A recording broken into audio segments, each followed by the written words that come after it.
3, 2, 1. Anyway, MySpace didn't record. Yeah. What's that content again? I thought that was solid but you saw me hit the button. It lights up bright red. I know, but I hit it. Okay. Well, back to what we were talking about. We were talking about how MySpace Social media was the peak. was the apex of social media. Was it MySpace or Zanga? MySpace was I better than wasn't on Zanga. What was Zanga? Zanga was a basically like diary that blog, everybody yeah. else got to read. Yeah, pretty much. It's like a blog. Yeah. A personal Basically. directory of a blog. But it wasn't a blog, it was a diary. Because nobody was just like, here's my thoughts on the new record by whoever. It was all like, another day of pain. Well, that's when everyone swept their bangs over their eye, so not surprising. So that was like there was like Friendster, and Didn't have those. I didn't have one of those. I had- AOL was sort of, Instant Messenger was sort of still there in the Yeah. early 2000s and like even the mid 2000s a little bit. Yeah. But MySpace pretty much was like awesome. MySpace was cool. I liked When it MySpace. started. There was And it Buddy was, Pick. What was you know your what talk profile about? song? I don't think I had a You profile. had to pick a profile. You had to have one. No, because there's like a widget that you had to install, and even back then I was bad at technology. But my band, I think, had a MySpace page. And what I was going to say is, for bands, It was MySpace awesome. kicked the shit out of Facebook. Oh, it was 1,000 times better. 4 songs. Well, because you had to accept the friends. Mm-hmm. And if you were like band accounts were separate from personal accounts, so you could load your tracks of your album in there, which is awesome. Yep. So as soon as somebody comes to your page, it's like, oh, here's our 4 of our most recent songs. MySpace was like if Bandcamp and Facebook were the same website, and Facebook didn't blow. Yeah, I Plus, we were all too young to be political. Did you have a Pure That's true. Volume? Did. But no one ever went there because we had a MySpace. That's true, yeah. Like, why would you do that? what was that? Pure Volume? Remember Pure Volume? Oh yeah, It was okay. like MySpace without any of the social right. component, Yep. I think. Yeah, Which it was again is just- very you just- much yeah. like a Pure Volume Bandcamp. was like a precursor Yeah. to Bandcamp. Well, this is probably like 05 to like 07, where that was like the first time where like bands didn't need to have a webpage. As long as you had a MySpace, you could post your shows. You could connect with your other bands and tag them in those. You had your music right there, your band photos. Like, It was such a big deal. Like if you go back and look at records from that era said like, find us on MySpace. Right. yeah, it was like you couldn't. I mean, we when we released like our EP with the Bakers, we just put our MySpace page as our contact. Like that was it. Did All you sing messaging. for the Bakers? Yeah. Like lead vocals? Brandon and I both sang lead. So That's when I feel like websites for bands kind of changed, though, for the better. Like, they were much more interactive. And it was like the Yeah. birth of Flash. Correct. Remember that Me Without You website with the falling leaves? Well, they had yeah. stuff like that, or they had, like, live video playing on the homepage Yeah. that filled the whole screen. It was cool. That was a good era. There was an interesting element within the local bands that would sabotage each other by fake Facebook accounts or fake MySpace accounts. And it was pretty interesting. I'll share the story with you a little bit later on that one. I'm excited. Speaking of stuff that happened or is going to happen off air, me and Adam had some words in the parking lot, and you're next. I think we can have it on air. If you We're gonna. What is it? It's happening now. I watched The People Under the Stairs. Yeah. It sucked so bad. You suck. You suck. It's the worst thing. What didn't you like about it? Oh, jeez. Jeez Louise. Let me think. You I gotta realize hear it hold on. all again. Okay. Let me think. For those who haven't seen it, Yeah. let's put Describe this in it for the people, and I'll correct you as you go. No. Pause. When was the last time you watched it? 2 years ago. Because I'm sitting here going, well, they must have seen it as kids. Because I could see as a kid It's got that a woman would be terrifying. as Oh, a and kid. the dad? The dad was like a malto meal version of Jim Carrey, and he kept popping in and out of that bondage suit like he was. I told him, I was like, he's fucking Clark Kent. How's he doing this so fast? He's in of it. He's out of it. done He's it in for of it. He's out of it. years. He does that dance. He's shooting the shit out of his own house with a shotgun. Let's provide a time period for reference of filmmaking at the Wes time. Craven. What happened? So Wes Craven. Amazingness is what happened. It was amazing. Congratulations to Wes Craven. To be clear, you guys genuinely think this is good. Not like, Here's why. It's not like, oh, it's so bad. No, we like watch. no. Did you hear they're remaking it too? Jordan Peele. Oh, interesting. I'll watch that. Well, here's the thing. Early 90s, Wes Craven, most things in the early 90s that you watch today are really not very good. But what's great about them is the nostalgia of when you did like it in the time and era in which you saw it and lived it and enjoyed it. That definitely has a factor into what you carry and you like in the future. I just happen to think that it's a great movie for something that I liked as a kid that I still find like, oh yeah, that's entertaining to me now. I love it. But I recently rewatched. Doesn't mean it's good. It's not good. I love it. Okay, good. Because what really like made my brain snap. First of all, did you know there's like a whole, if you go on YouTube, there's like countless videos about like the socioeconomic commentary in The People Under the Stairs and all that it has to say about race and capitalism and that kind of thing. I didn't pick up any of that because I was distracted by the inbreeders and the bondage suits.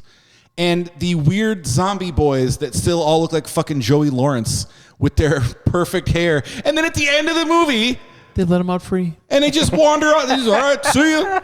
Peace. I'm going to go get a job somewhere. Some vitamin D for their skin. Why is that so hard to believe? And here's my question. And Adam didn't have an answer, and I don't think the movie provides one. Why do these people kill intruders but keep the kids and not just kill the kids? So I think where that is the parents bring in the kids or the daughter brings in the kids. Yeah. So they're not looked at as intruders or they're going to steal all their shit. Right. So if you remember correctly. But they're not doing anything with the kids. Well, they're still kind of fucked up because they view them as children. And what was with like the pirate treasure cove in the basement? He's a gold collector. Just gold and stacks of cash. He's the landlord. And then the kid sets off a stick of dynamite that kills the guy but doesn't damage any of the money, which all blows out the chimney for all the people to collect. We can't. It's terrible. We could not have looked at every dollar to know if that's actually factual. It is. There were millions of singles in that And building. you know how you can tell that it's terrible? When they remake it, it will look nothing like the original. I'll bet good money. I will bet the storyline is generally a slumlord doing some fucked up shit with a fucked up family lineage. I'm on board.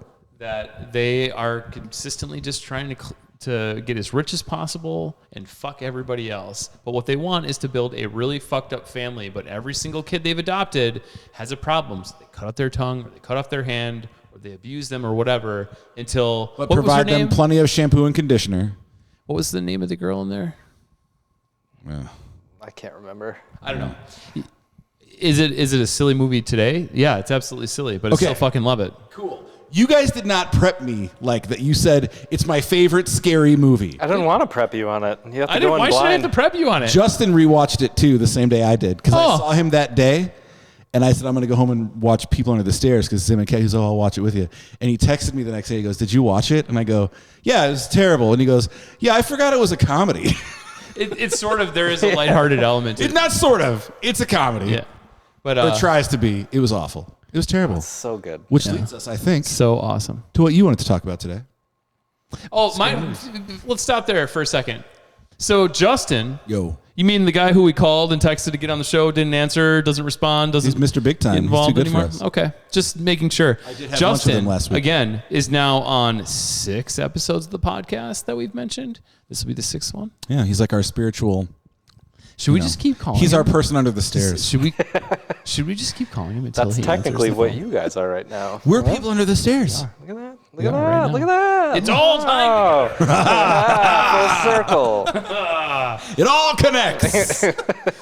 Speaking of quality transition, Adam wanted to talk about scary movies today. Adam wanted to know the scariest movie we've ever seen. I think I already shared that.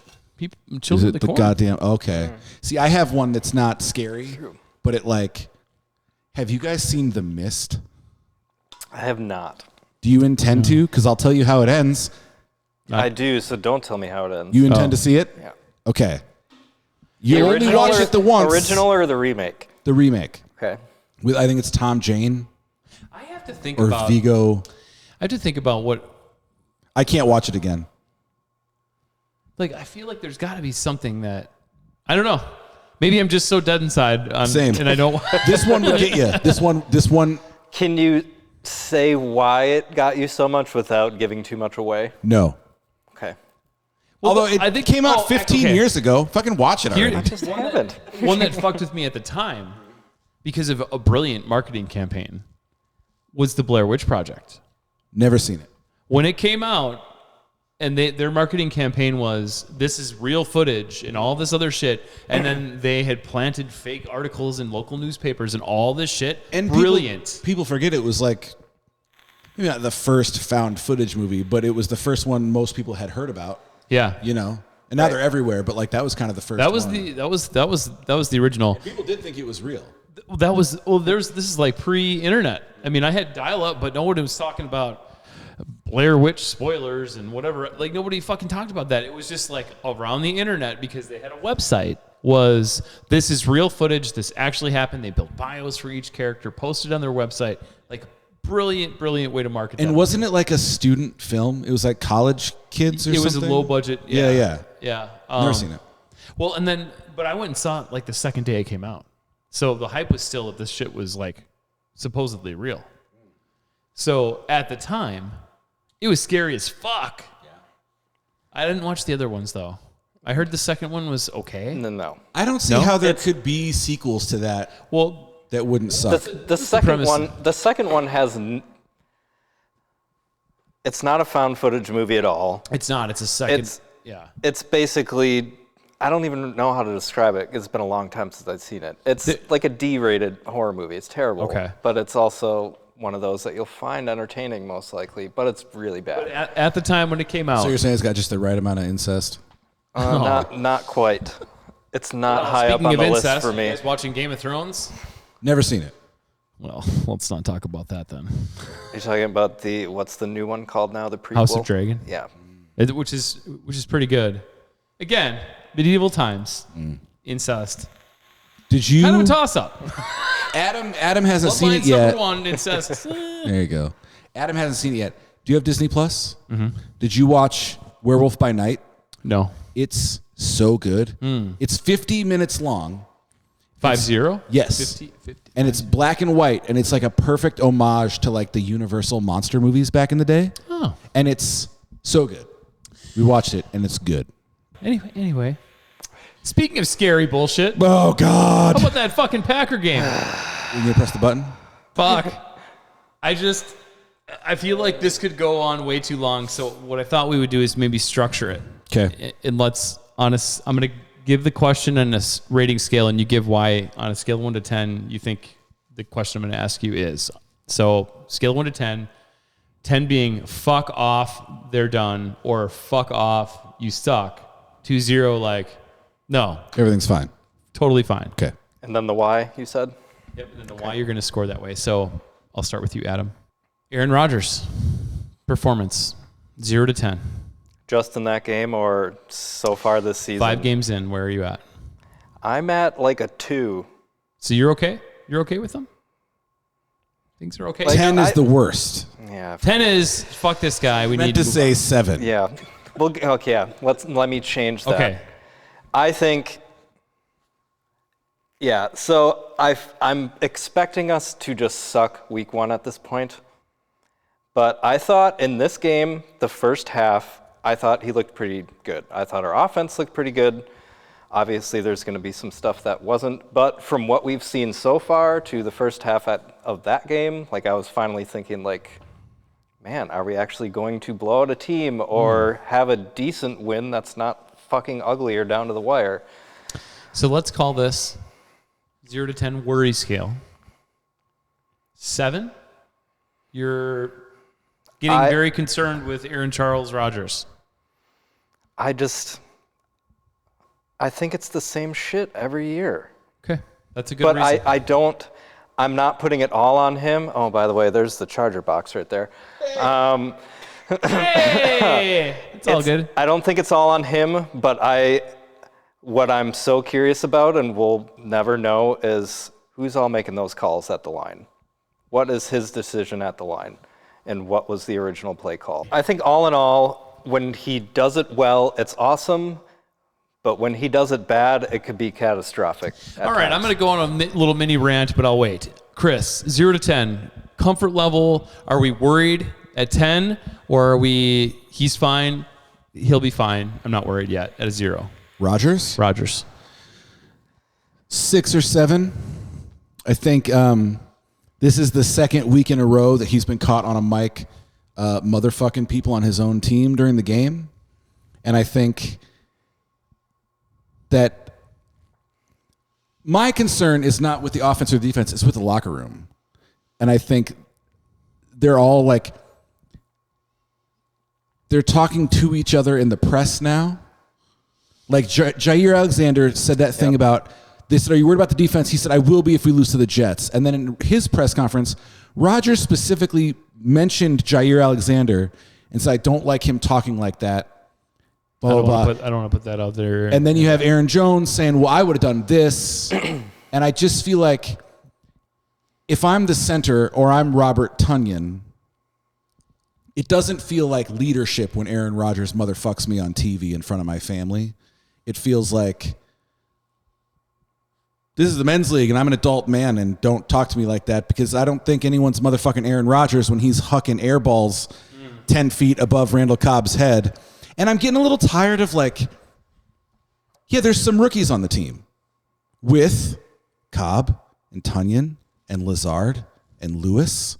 Like, I'm getting a little tired of walking around like he's the veteran all-star playing on a Pop Warner team. He's not. Yeah. We have 2 of the best backs in the league. The defense is good. The defensive calls are not good. I feel like we're going to get to the defense and coaching later. I feel like the locker room is a bit of a mess right now, and I feel like, not to be too big a thing, it's kind of Aaron Rodgers' fault. And the metaphor I would use is, if we have someone filling in the band, you never turn to them and go, play the fucking chorus. You go like, all right, right here, kind of walk them through it, and you make the eyes, and you guide them through it. And that, to me, feels like leadership. And I feel like when Rodgers makes a mistake, it's like, well, things didn't quite go our way, and we're going to be better, and we're going to and it's like, the way we're hearing him talk to his teammates, to me, is bad. So you're at what, 5 or 6, you said? 6 or 7. 6 or 7? And I just feel like his abilities are not what they used to be. No. Yes, accurate. There's 2 things that I will always say with my opinion when it comes to locker rooms or what players are outside. Nobody fucking knows. Right. Locker rooms, nobody fucking knows. They voted him a captain. They voted all these guys captains. The way football is in a locker room setting, it is always just get it fucking done. So by nature, the communication style always reflects that in coaching and with players. So it's hard to say. Creeps into their relationships a little bit. No, I don't think so. I absolutely don't think so, because for multiple years we saw Rodgers barking at Randall Cobb. They're best friends. He stood up in his wedding. But again, do you think that relationship gives him license to bark at him, and now he's barking at people he doesn't have that relationship with? I think he barks at everybody. And he only barks at you when he wants you to get better. We've also seen when he doesn't bark, he fucking gives up on that player. Hint, Amari Rodgers. Why is he even on the team? That's a lot of people have just been saying, like, there's I'm no done. reason. Why is he even on the He's got team? a 3rd-round pick attached to him. The GM won't let him go. God damn it. Well, then just stop putting him in.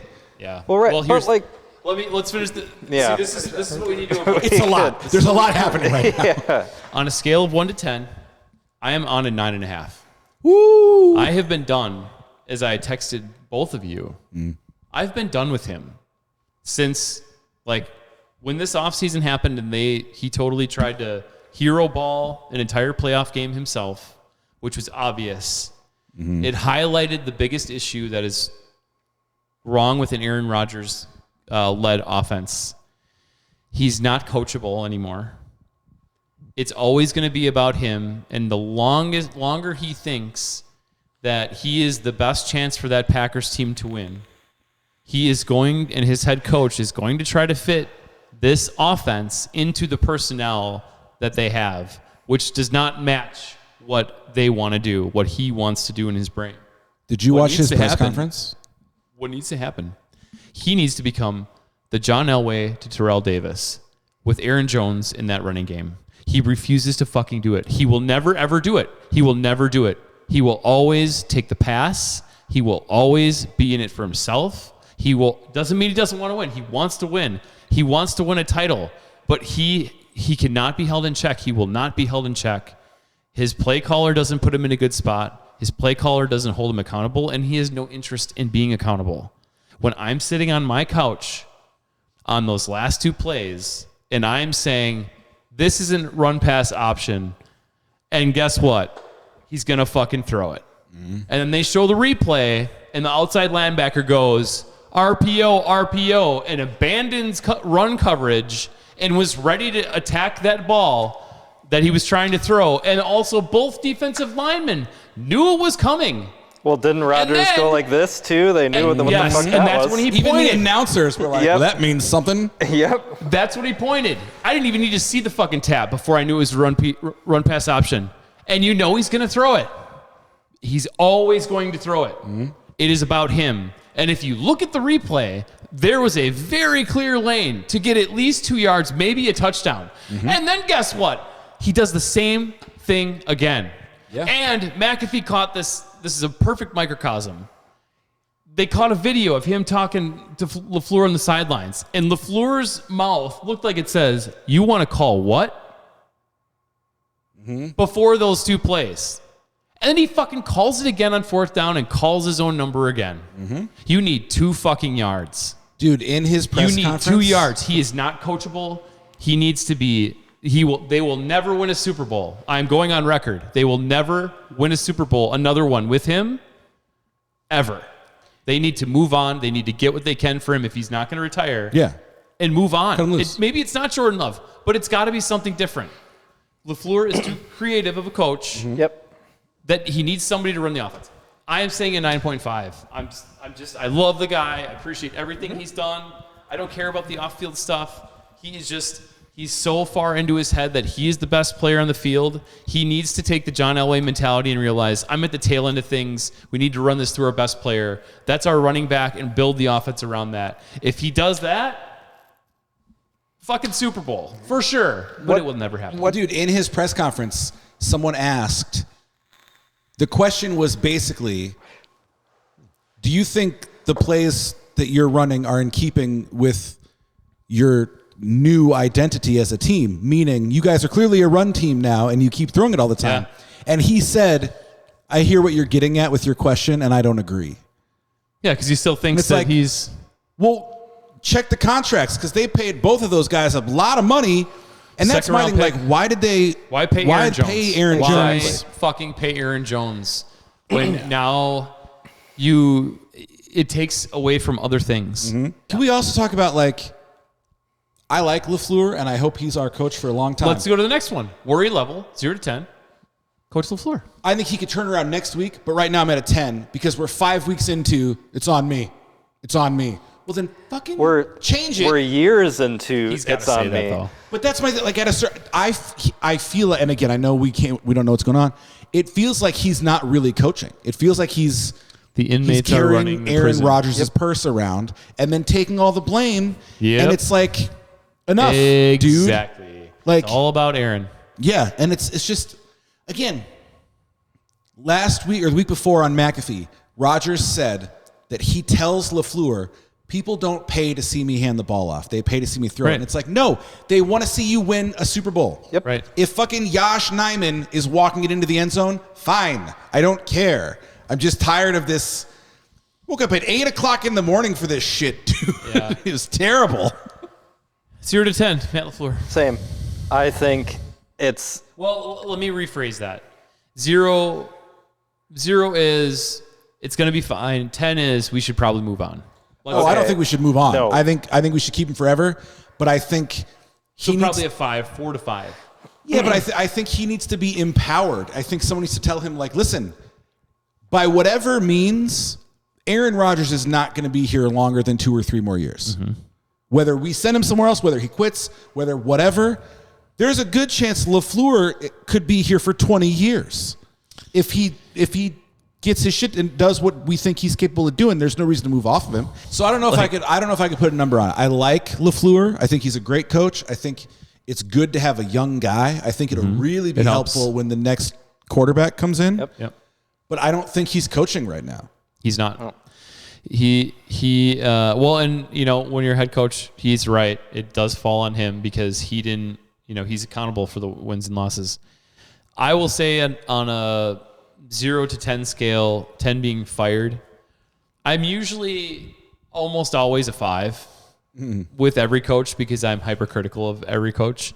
But what scares me, I think I'm probably, Matt Rule I'm at a number today. 6. I'm at a 6. I've jumped one full level after yesterday. And the reason why I've jumped one full level as of yesterday is it's becoming more obvious that he doesn't have control over what goes on in the field. It's also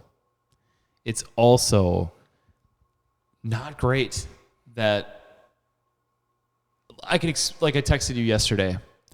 I expect them. It's not that I expect them, but I could at least rationalize that if you abandon the run when you're down, you have a heightened urgency to try to score. Correct. By nature, right? We got to get it all back. But no, let's do what we do and get it back. They had a fucking 10-point lead at half, and they still gave up on it. The one thing that you had to do to win the game was to burn time and score touchdowns. And you could probably do that with your running game, which is averaging 7 yards a carry, and you still didn't give him the ball because the quarterback keeps wanting to be a hero, and that hero right arm of his probably can't hit anybody past 15 to 20 yards down the field anymore. There are some bad passes coming out of him. Yeah. Oh, my God. The accuracy's bad. Just like the look of the ball. You know what his best throw? Bad. The best throw he's had all year was the first deep throw to Christian Watson that was dropped. It was right where it needed to be. Yep. And the rest of the year, it's been like watching fucking Uncle Rico When the problem throw is, over those damn mountains. The problem is, and I said this to Tori, and it's why people have an inaccurate, I think, view of him. Because he is great. He is. He will always be capable of the odd, remarkable throw here and there. Yep. What you would know if you had watched every game of his for the last 15, 18 years, he's not what he used to be. He's not even what he was a couple years ago. No. I mean, last year, his best season. And I'm not judging. He's still 38. great. Still great. He's not going to be Tom Brady because Tom Brady's whole life is about prolonging his time in the league. And being a system quarterback. Yes, and Aaron Rodgers' thing is not that. And right. He's just not going to make it as long. He's not. He's at the end, and it looks like he's at the end. Yeah. So I will say I bumped it up because of what happened yesterday, but also going into our third question here, Joe Barry fucking sucks. And that was the only reason why he got this job is because he's buddies with Matt LaFleur. Right. He was the least qualified of everybody they interviewed for defensive coordinators. He came from a winless team. He came from a failed defensive coordinator job, 2 other places. He was the least qualified of everybody who interviewed. His own players are in the press going like, I don't know what the fuck we're doing. Exactly. I don't know why I wasn't on that guy. I was told not to. How many times has Jerry said that now?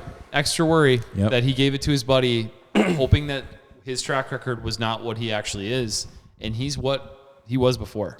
He does not know how to put positions or people in positions, playmakers that they have on that defense, and they have plenty of talent. There's so much talent on that defense. You're in year 2. How do you have communication issues on? Correct. In the back, it's not like you haven't changed up a bunch of personnel. You have a couple new dudes. I'm done with them. I'm like, for sure. If this was a brand new coordinator who had never coordinated before, I'd say let him finish the season. He's got to do this. We've got to see what he's got. He's learning the job. He's never coached before. But if they fire Joe Barry tomorrow, I'll be fine. This guy fucking has failed everywhere he's been. Yeah. Yep. What more do you need to see? He's not the guy. But anyway, so defensive wise, 0 to 10. I'm done with them. Now that we don't have an offense that's going to score many points per game, like that, his system does not work here at all. It doesn't. Well, it does if you make adjustments. Well, right, but he doesn't. It's just we're going to let him go down the field for 7 minutes, and hopefully our red zone defense steps up. But anyway, I think we're all in agreement. We just need a new DC. That's defensive coordinator. That's probably a 10 for all of us at this point. Yes. I don't think they'll fire him midseason because he's buddies with LaFleur, but I don't see him lasting. So we'll wrap up the Packers section with a prediction. I'm saying the maximum wins here, they're going to be 10-7 this year. I'm saying like that's their ceiling. Yeah. It still might be enough to win the division because the division's tough. Anywho. Any guys try any new restaurants? Any good food? What was it called? Urban Modern Kitchen? Have you heard of it? Heard of. It's right. It's on the corner by the mill, right? Yes. Yeah. So they have a lot of different types of bowls. I always thought it was a store. It looks like a cooking supplies store. It's the old Pizza King. It's a restaurant, but it looks like a store. It's really good. They got all sorts of different bowls in there, all different types of stuff. I got one. What's up? And it leads us right into grievances. Oh. Qdoba, which I love. Oh. They have a new thing. Cholula sweet and hot chicken. It's delicious. And I was there with Tori, and I was in line waiting to get me some of this stuff because it's delicious. And there were a couple people ahead of us, and then a woman placing her order. And with every item, and as you know, depending on how you do it, there's 5 or 10 things you can put on this. She's reaching over the thing. I'll have the corn, like trying to touch it, like trying to just grab some corn and throw it on there. At some point early on in the process, I didn't even realize I was doing it. Every time she did it, I was making a noise. And Tori nudges me, and she goes, "That's really loud." And I go, huh? I go, she probably can't hear me though. And I turn and she does it again and I go, ugh. And then she turns and like gives the stink eye to the guy behind her. And I realize she thinks that guy's doing it, which only encouraged me. Was it stink eye or evil eye? Evil eye. Evil eye. So then she does it again and I go, boo. And she looks at the guy again. And I was just amazed, like, the people at Qdoba know what corn is. You don't have to point at the corn. You don't have to point it out. And why do you think they built this whole device for you to not be able to you. Michael Jordan your way over top of it? They've had that since Forever. Like way, way before COVID. Forever. So you just honor it. Yeah. Honor the barrier. In fact, this happens so much that at the other Qdoba out by the mall, they put up a sign that says, "Please don't reach over the thing." And I watched the guy still do it. Why? And the problem is the employees don't go like, they don't give a shit. If it were me, they should have a device, a swatter. Much like a fly swat. If you reach over, you get whapped. Or you get punished one ingredient of their choosing. Oh, sorry, sir, you reached over the thing. Scrape the chicken off. Sorry, sir, that's $1 extra. Yeah, but don't tell them till they get to the end.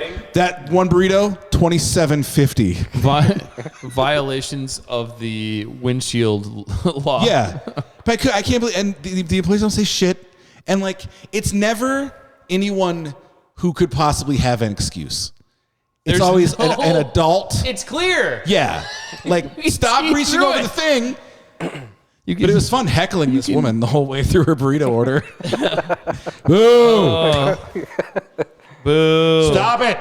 Yak. Don't reach over the sneeze guard. Shit. I feel like I had something for grievances. I have a question Yeah.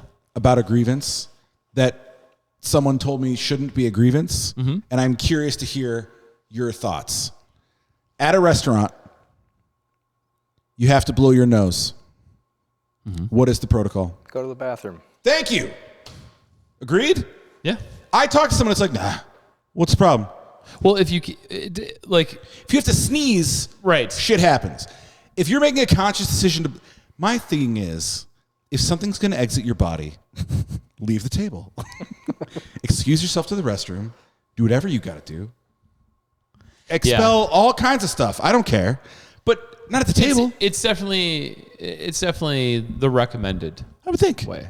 But it's like, have you noticed how like totally accepted it is to just blow your nose at a table?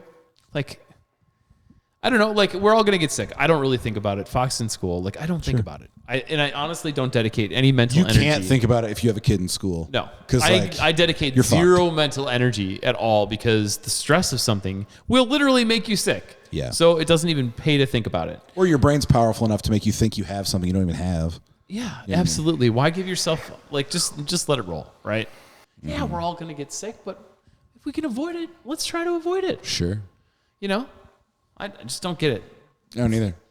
You know, you're walking around in a store and someone's walking through with, you know, a bag of chips and they're, Yeah. it's like, did you need the bag of chips? Right. Or you came also, in like, here just for that. we live in the future now. Get them delivered or pick them up or something. Now, if you were holding toilet paper, I get it.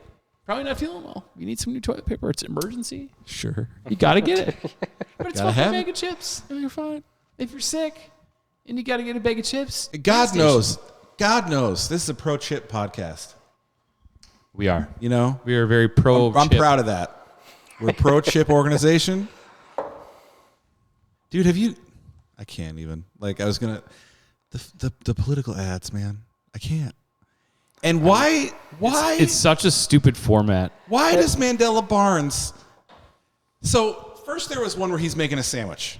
The peanut butter one? Yes. Ugh. Then there was one where he's putting milk away. Because he's just a normal. The current one... But the current one is a prequel where he's buying the milk. He's at the grocery store... And he goes... He's just such a regular guy. Yeah. And he's bragging about how his parents had jobs. He's like, I'm not like most senators. My dad worked third shift. My mom was a teacher. And I'm like, guy, everyone's parents have jobs. Like, I'm tired of it. And I came home and there was another fucking thing hanging off my doorknob. You know, the vote for whoever. Sure. And I was telling Oliver, like, they know where they're sending shit to. They know we've mailed 8 things to this guy. He's either going to vote or he's not going to vote. Like, I think like honestly, when I first moved in, 10 years ago when we bought our house, we were getting just Republican stuff because the former owner of the house was involved in the local elections and things. Ick. Yeah. Got smudge that house. And then Ron Tussler comes strolling up to my door. Is your dad home? And I'm like, no, he doesn't live here. Oh, you know, where does he live? I'm like, Rosendale. He's retired. Oh, I'm like, yeah, I own the house. Can I help you? Oh, you fucking idiot. Dude, I have twice. Never responded to my emails. Anyway, go ahead. I've twice had people think Tori was my daughter. Good for you. But what she won't go for, because my thing is like, let's not correct them, and then let's kiss, like really kiss. But yeah, like twice throwing shit right there at shows with Oliver, the person will go like, "And you need a place for your kids to hang out?" I'm like, "Kids, like." Or people see one and they assume there's more than one. Yeah. Here's one.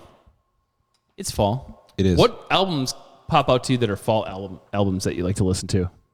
Oh, I have a definite, probably 2. One, anything by Death Cab for Cutie feels they're very autumn-esque. fall feeling. Their new record, there's some like meh, but there's some really, really good stuff. Really? There's a song called Foxglove in the Clear Cut, and it's like spoken word, and then it gets really loud. I love it. And then you know the band Idlewild? Oh, I love them. They're my favorite band. Their singer, his first solo record is called My Secret Is My Silence. Oh. And it's very like Scottish folk. That's cool. Perfection for autumn. So I've been playing a lot more drums lately at home. And I've Same. been drumming along with various Idlewild songs. Nice. Because I was like, because when I'm really pissed about something, like after a Packer game, I like to play A Modern Way of Letting Go on the There you drums. go. And beat That's the a riff, fuck dude. out of those drums. Like, it's such a busy kick drum, and it's like a punk beat, but it's also just... Do you know Beautiful. They're the reason that I learned Eddie Vedder is a rad human. Oh. They're a Scottish band, and one of their only American tours was opening for Pearl Jam. Oh. And the first couple shows, people just didn't give a shit. So Eddie Vedder started opening for them. He would come out and play like 3 acoustic songs and quiet everybody down, and then say, "Now listen to Idlewild," and then they would play. I just thought that was so awesome. fucking cool. Have you listened to them, Adam? I think know you fucking you- dig them. They're one of my favorite bands of all time. Listen to the remote part. That or 100 Broken Windows. 100 Broken Windows. Dude, Oof. yeah. Or The drums, Warnings, Promises. Oh. it's kind of unique. They sort of have like almost like a punk feel, but then their drums, like all of a sudden they'll have some like drum loops and things in the background, and it's kind of unique. But Yeah. They're like equally influenced by like American punk, but also like REM Yeah. and that kind of stuff. It's really, really Yep. good. They have a record called 100 Broken Windows, but I think the remote part is the more accessible one. Yeah. That So like one- your first Idlewild time should be the remote part, I think. Yeah. If you like punk, then I'd Yeah. say 100 Broken Windows. But if you're just like, I want a good sounding, good rock and roll band, that would definitely be it because there's a lot of. The remote part is like a perfect rock record. It's excellent. I love them. It's excellent. They might but be my favorite band. That's a good one. How about you, Adam? Any fall? Nothing really sticks out to me for fall. I got this sweater because it's fall. And because I'm almost 39. Tori found it at a thrift store. Someone died in it, and now it's mine. Oh, good. Good for you. Thanks. All you had. I'm gonna go next. All you needed was somebody to die.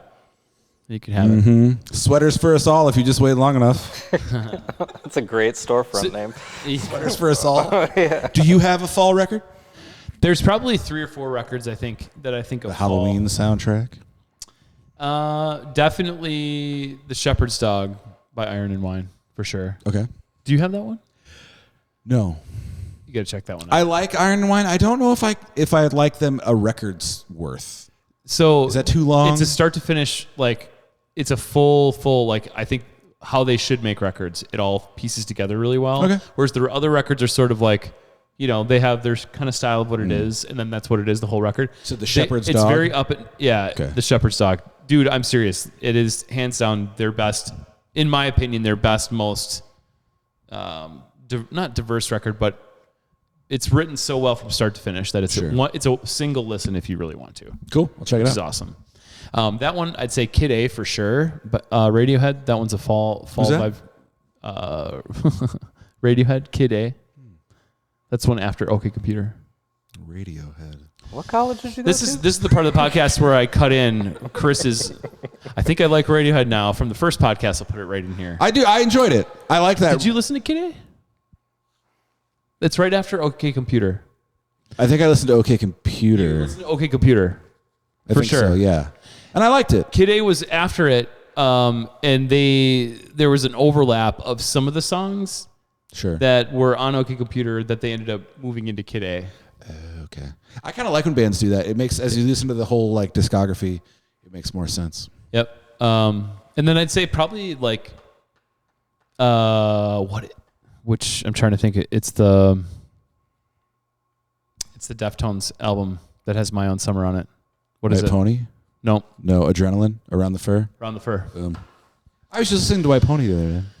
White Pony's great too. Do you listen to the Deftones, Adam? I haven't listened to like a record all the way through. I've just White Pony's surfed pretty good around all a the way bit. through. They're all pretty good. White, they're all really good. They're really, really I good think you'd band. really dig them. They're one of I those like- bands we've talked about in the past that like I didn't listen to till I was like 25. Right.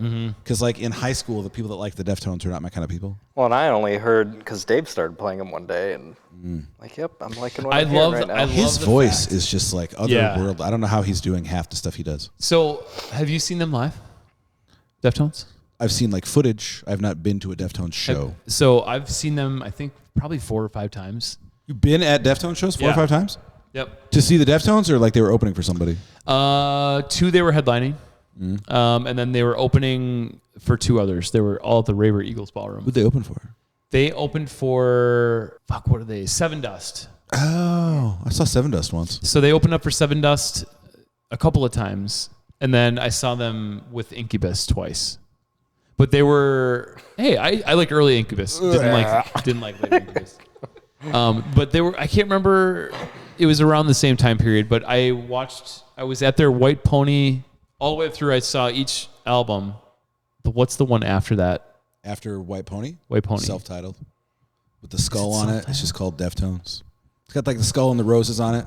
It's got hexagram on it and Lucky That's You. the last tour that I saw them. But I Yeah. haven't, so that's probably 10 or 15 There years was like a break after that because the bass player got in a bass car player accident, died. went to a coma for like a decade. But and I even their think more they- recent stuff is really good. It is really good. I love how they, like Chino, their singer, still keeps that sort of like his love for the Cure on That's the every thing. piece of the whole. Their singer is like obsessed with The Cure and Duran Duran and that kind of thing. Yeah. And their guitar player is like the riffiest, stoneriest, Hesher metalhead dude in the Yeah. world. Plays like a 7-string whatever. Yep. So it's like the weirdest, like, it's like totally perfectly blended, but it's clearly totally split of like brutally heavy and like crazy pretty. Yep. And Well, I think that's what I like about him is like the older I get, the much more. you're so old. Yeah, super old. Says the youngest guy here. Yeah. Well, I'm 34 now. Yeah. You're only 34? 30. Yeah. Get fucked, bud. 39 in a couple days. So, dude, I was 7 when you were born. Oh man. That would make it gross if you guys were dating. Or just fodder for the OnlyFans. It's true. It's true. Again, that's onlyfans.com///gingerstick. Ginger stick. / But that's about it for the albums. That I think those are ones that they always seem to come into the rotation a little bit. And then more recently, when LCD Soundsystem came out with the record in 2018, that one came out in August, and that one still is in the rotation for fall. That's another one I don't get it. Which have you listened to any of their, like, they're another band that does like start to finish, it's all sort of one idea. No, I've only seen like, they did like SNL, and I saw that, and then I listened to a couple songs. Here's a hot take. All TV performances are mixed like dog shit. Yes, but especially Saturday Night Live never really sounds very good. I mean, it sounds okay. But Letterman sounded good, and I think Conan usually sounded pretty good, but the rest of them were just... It's hard. It's a hard... Who did Justin Townes Earl? He played on, I don't know if it was Conan or not. His sounded pretty good. Yeah, because Conan is actually like a music fan. He's a music guy for sure. Shit. Well, and they started doing that much better in the last probably 5 to 10 years. But the problem with Saturday Night Live is that everything is crammed into this window where they've got to rehearse. The band is sometimes coming in maybe the day before, sometimes the same day of. And or there's like pressure to do like a whole spectacle. Whereas like Letterman, you just set up and play the song. Yeah, and Letterman's also like a huge music guy, so it's like, hey, my return show, I want Foo Fighters to play a song one in between each break, and like that's what they did. He had the White Stripes for a week. They were on every day. Have you seen? There's like a supercut. David Letterman is like really into drums, and after almost every performance, he will comment, "Nice drums. Are they yours?"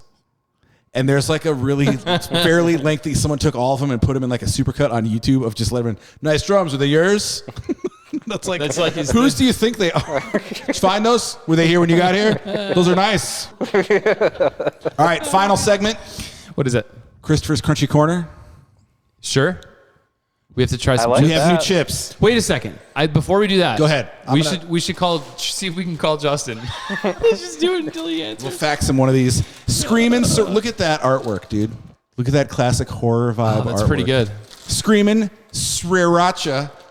Do you think it's supposed to be Sriracha? Yeah, are we just butchering it over here? Do you think? So really quick band information. Are we still on for that wedding? Yes. Yes. I got that too, but I'm doing a podcast right now. I'll respond later. And Chris is eating You want me to chips. hold that? Oh. You know what I love? Holy shit. Here's what I love. For the audience at home, Adam is wearing a clipped-on microphone. Did you watch the last episode where we ate chips? It's fantastic because you can't move your mic away. So It's just crunchy. while we're talking, I love it. It's my favorite thing. Dude, give that a huff. Wow. Didn't think you had to They get look a powder. angry too. Didn't think you had to get a powdered form of Did you Sriracha. see they're selling the one chip challenge at like Walgreens now? I just saw it at Woodman's. Yeah. Yeah. I wonder if it's not as bad. I'm wondering about that. Because when we were in the first group, and it was fucking awful. It was miserable. Like, ugh. It was awful. It was terrible. We should do it have again. a chip. I'll do it again. Adam, have a chip. So do we know how hot these are? No, every time we get a new chip, I save it. This bag of chips has been in my house for 2 weeks.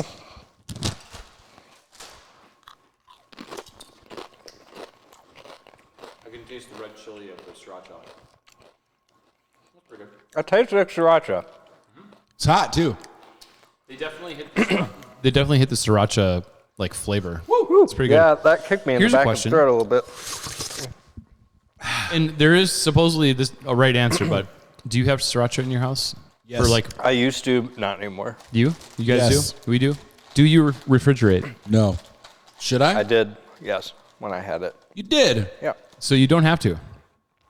Which I I just- didn't learn until recently because I always did. But I guess what happens is if you leave it out, it actually starts to get hotter. It Well, I'm changes glad I colors. I noticed that. refrigerated It gets then. darker the longer you have it. So apparently that it actually makes it hotter. Yeah, they are very good. No, basically, any condiment I will refrigerate. Like, I've seen people keep their ketchup up in a cabinet after they open it. That's weird. I refrigerate everything I open. That's what most of them say, but I've seen people do it. Where people will just keep eggs out on their counter. What? Yeah. That's wild. You can freeze eggs. Like Marco, they have a ton of eggs on their farm. He's like, "Oh, we just freeze them. If we have, and they're totally fine. They keep super long time, up to a year." They stick around a little bit. They do. They're very good. Yeah. These would be good in like a yogurt dip, Yeah. like a Greek yogurt dip. A Yeah. little bit of acid on those would be good. Or in a walking taco. Yeah, like you Those in crumble there? them on like a Yeah. burrito bowl with some could be good. tagine or tahine. Which one? I think it's tahini. Is it? Mm-hmm. It's good stuff. I love that stuff. Tori makes taco dip. Puts tahine on it. Tahine? Tahini sounds right. I think it's know there- tahini. Yeah. I know It's good. there's what's in hummus. Tahini is in hummus. I don't know Tahini if is in hummus, which Hummus? is critical to make good hummus. I believe it's hummus. hummus. The hummus. hummus. You got to say it like you have a glob of it stuck in your throat. Hummus. Kind of feel like that after one of those chips. They're spicy. I'm gonna It's- bring those Hers horseradish cheddar chips in here, dude. They are I'll so try anything you bring in. so good, but there is a Horseradish. different level of heat with wasabi and horseradish. Well, yeah. Love horseradish. I mean, a totally different. You do yeah. really? Interesting. Or like horseradish sauce, I guess you could say. Is Horsey what I really sauce? Like. Horsey sauce. But it's not like spicy. Oh, it still is. Like you feel that in your nose. I right don't know if away. I'm that familiar. Like, what comparatively? What is the spiciness of a horseradish? Well, if you've gotten sushi and there's wasabi, Yeah. wasabi is a type of horseradish. oh, that's spicy. So similar like type it, of, but it's spicy. Similar type of heat. It's sort of like, I think like what you like horsey sauce is like mixed with oil and it's a little bit less. But those Hers chips, man, I'm gonna bring them. You can Do it. only get them at Menards. Like they're not at Woodman's, which is crazy, but they're at Menards. I almost socket feel. set, I almost, some chips. I almost feel like a horseradish spice almost feels like the equivalent to like if you accidentally hit like a piece of raw garlic in something. Kinda, yeah. Sure. It's not like a really. It's not like a not like a acidic hot. burn. It's just some other type of hot. Yeah. Oh, I have a food thing. I was at Stone Arch having lunch with Taylor. Oh, I had the pulled pork nachos. Real good. that's pretty. Really, good. really, really good. Good pulled pork. You should try to do a Twangs thing on this winter in the brew pub there. Yeah, I think they're already. Yeah, Taylor and I were talking about like maybe January or February. We could do twangs there. Let's do that. I like that. The twangs. I'm trying to think of anything else. Any other grievances or I don't want to even bring up the Packers right now. It's not good. It's kind Grieve of done with about that right them now. forever, or probably the rest of the season, but hopefully not. But like a fucking sucker, I'll be there watching the fucking Oh, of game, course. getting Oh, yeah. upset over it. Watch when every I game. Shouldn't even be allowing myself to get upset over it. I will say that my healing process has significantly shortened after a terrible loss. Mine is not. Oh, mine totally is. Because again, at this point, I don't think I did. Because I was telling Tori on Friday, I was like, "This is exactly the kind of game that they would give away." And I'm just always it's just a part of me you're is ready always for it. prepared for like they'll fuck it up in the middle, and even they're saying like we just have to put together two halves, and I'm going 5 weeks, you guys, 5. Yeah, I get. Yeah. Anyway, I just got a message from Frank Anderson. He said he would love to podcast with us and would do it here, so we can Sweet. invite Frank in and talk to him a little Sweet. bit. I will give a shout out, not to a restaurant, but to Amano, which I know you have used. Love them. Did some shirts, and Oh. they basically within a week They just So said, fast. "Yep, I like your design. We're just going to do it. We normally charge so-and-so amount for a speed order, but we like the design, so we're just going to do it for you really quick." They've done similar stuff for me, and I'm hesitant to put that So out there because I don't want I have so Yeah. many T-shirt ideas that I've been writing down for years. They can just make me a T-shirt, like a bunch of them. Yeah, they won't just do one. Or But like yeah, I could make an order of shirts that say "Pop Country is dumbing you down." yeah, you could do that. Yeah, Somebody needs that. Make them. Okay, they told me Sonic shows. their minimum was 12. that's it. That's But it. they get cheaper the more you order. Right. Yeah, You know what's throwing me off about these? My brain thinks that they're nacho cheese because it sees them, and they're very much not. They're so ate 'em in the dark. savory. it'd be different.